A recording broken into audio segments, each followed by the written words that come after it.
My name is Lindsay Smith. I'll be a senior at UNCC this fall, and I just have some things that I find really interesting that I feel like a lot of people don't know exist. So I just want to talk about those things. And the first thing is the global seed vault. So some people call it the Doomsday Vault. It currently houses 933,000 samples of seeds, and a sample is about 500 seeds. So the seed vault exists to preserve seeds should anything go terribly, terribly wrong, such as nuclear war completely obliterates agriculture and, us too.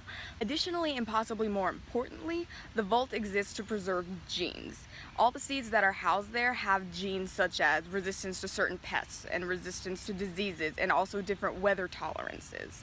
Cary Fowler, the man who came up with the idea for the vault, wrote a book called Seeds on Ice, and in that book he says that the mission of the vault is to, quote, safeguard the diversity of our agricultural crops in perpetuity.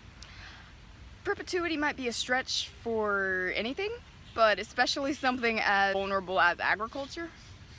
Mr. Fowler got the idea for the vault right after 9/11 when he came to the realization that a lot of the nation's seed vaults are in very insecure areas. And again, right after 9/11, we're starting to figure out that no area is totally secure. So Mr. Fowler and his colleagues wanted to find the most secure location that they possibly could, which is why the Global Seed Vault is located in Svalbard, Norway, where bears outnumber people 2-to-1. So some people think that the vault is a little bit overkill as far as preserving agriculture, and they think we're just being a little extreme about it. However, I say we as if I'm part of this, but however, the seed vault has actually already been used. The first withdrawal from the seed bank happened on September 23rd in 2015. What happened is that Mr. Fowler called the International Center for Agricultural Research in Dry Areas, also referred to as ICARDA. So ICARDA Research Station is located in Syria. Mr. Fowler made a call to the head of ICARDA Research Station, and they had a discussion about, just in case, maybe as a precautionary measure, you should move some of your samples to the Global Seed Vault for safekeeping. And as a result of that conversation, over 58 million seeds were moved from Syria to the Global Seed Vault. Sure enough, ICARDA Research Station was overtaken by non-government rebels. ICARDA eventually withdrew these seeds in order to re-establish their gene banks and research areas in Lebanon and Morocco.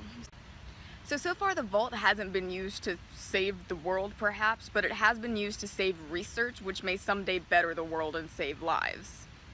The preface of the book Seeds on Ice ends with, "Lastly, this book is a testimonial to unvanquished optimism, to my conviction and my experience that global problems, even huge ones, can be solved through trust, goodwill, cooperation, and perseverance."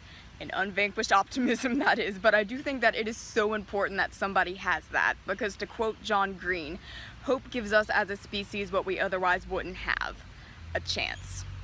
The links to all the sources I used will be in the description below, and I will see you next time. If there is a next time, I'm not exactly sure what I'm doing here.